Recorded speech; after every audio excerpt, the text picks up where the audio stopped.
আমি বিশেষ করে প্রিন্ট এবং ইলেকট্রনিক মিডিয়ার সংশ্লিষ্টদের দৃষ্টি আকর্ষণ করে দুটি কথা বলতে চাই।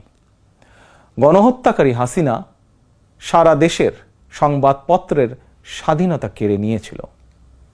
সংবাদপত্রের স্বাধীনতা হরণকারী হাসিনা পালিয়েছে জনগণের অভ্যুত্থানে।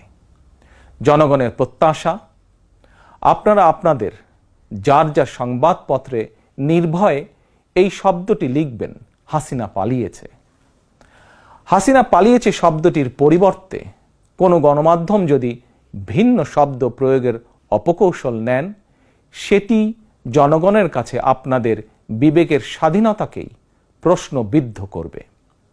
আপনাদের প্রতি আমার বিনীত আহ্বান, গত 15 বছরে যেই সকল পরিবারের মানুষগুলো গুম, খুন, অপহরণের শিকার হয়েছেন, ছাত্র জনতার বিপ্লবে হাজারো মানুষ যারা শহীদ হয়েছেন, আহত হয়েছেন, তাদের এবং তাদের পরিবারের দুঃখ দুর্দশার কথাগুলো আপনারা আপনাদের সংবাদ মাধ্যমে তুলে ধরবেন।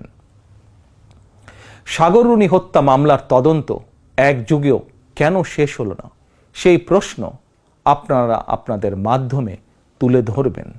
জনগণ আপনাদের কাছ থেকে আয়নাঘর নিয়ে অনুসন্ধানী রিপোর্ট দেখতে চায়।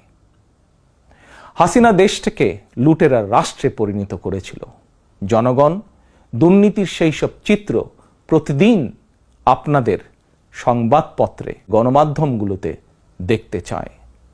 গণহত্যাকারী খনি হাসিনা প্রতিবার কিভাবে জনগণের ভোটকে ডাকাতি করে নিয়ে গিয়েছিল, গণমাধ্যমে প্রতিদিন সেই সব চিত্র তুলে ধরে বিশেষ অনুষ্ঠান প্রচারের আহ্বান জানাই আপনাদেরকে।